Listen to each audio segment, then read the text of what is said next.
जय हिंद दोस्तों, मेरा नाम है पराग। आप देख रहे हैं नॉलेज लाइब्रेरी और आज हम बात करने जा रहे हैं एंटी ड्रोन सिस्टम के बारे में।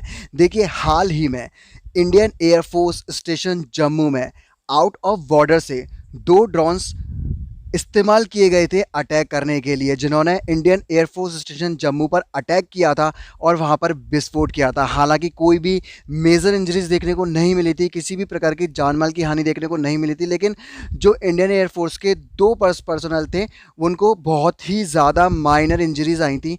लेकिन ये एक बहुत बड़ी चिंता का विषय है कि अब बॉर्डर पार से टेक्नोलॉजी का यूज़ किया जा रहा है हमले करने के लिए। देखिए, जब इस पैंडेमिक में हम ड्रोन्स का इस्तेमाल कर रहे हैं दवाइयाँ पहुँचाने के लिए, लोगों तक हेल्प पहुँचाने के लिए, राशन पहुँचाने के लिए, उसी टाइम में बॉर्डर पार के लोग इसका इस्तेमाल कर रहे हैं अटैक करने के लिए, लोगों को मारने के लिए।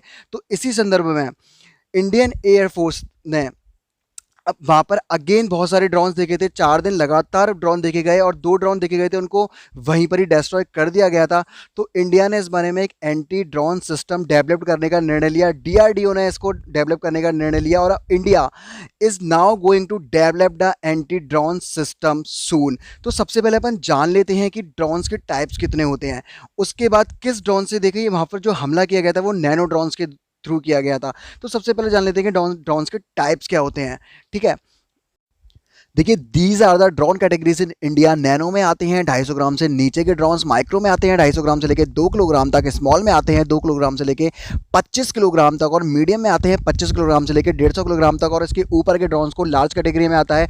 ये आप यहाँ पर देख सकते हैं कि 4 दिन वहाँ पर लगातार 4 दिन वहाँ पर ड्रोन्स स्पॉटेड हुए हैं और 4 दिन में 7 ड्रोन वहाँ पर स्पॉटेड हुए हैं, और जो बहुत ही ज़्यादा चिंता का विषय है यहाँ पर। उसके बाद इंडियन एयरफोर्स स्टेशन जम्मू में एंटी ड्रोन सिस्टम को लॉन्च कर दिया गया, वहाँ पर इंस्टॉल कर दिया गया एंटी ड्रोन सिस्टम को इंडियन एयरफोर्स स्टेशन जम्मू में, ताकि आगे ऐसे ड्रोन्स आते जाएं तो उनको डिस्ट्रॉय कर दिया जाए। अब अपन जानते हैं कि एंटी ड्रोन सिस्टम होते क्या हैं।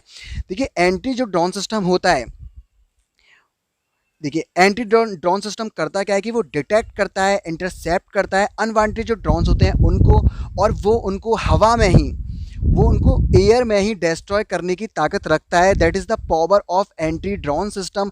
देखिए, हाल ही में इजराइल और पैलेस्टाइन के बीच में जब युद्ध छिड़ा था, मतलब जब वहाँ पर जंग वगैरह हुई थी, उसके बाद जो पैलेस्टाइंस यानी हमास की तरफ से वहाँ पर ड्रोन्स के ज़रिए बैलून छोड़े गए थे, उसी का जवाब देने के लिए इजराइल ने एक एंटी ड्रोन सिस्टम को डेवलप्ड किया है। वहाँ की जो एयर स्पेस एजेंसीज हैं उन्होंने, और उसका नाम दिया है उन्होंने हेरॉन टीपी। हाल ही में यूएसए ने भी इजराइल से ये ड्रोन्स परचेज किए हैं, बाई किए हैं।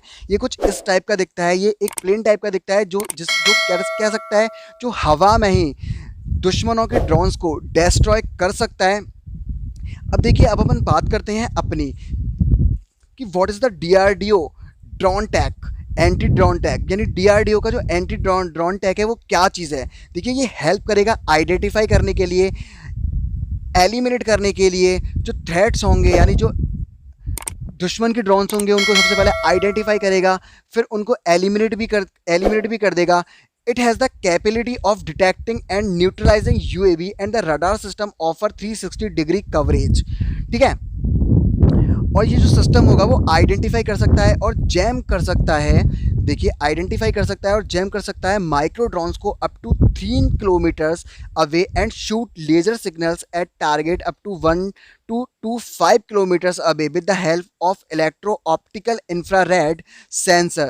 This system can detect drones up to 2 kilometers away. A radio frequency detector can detect RF communications up to 3 kilometers away.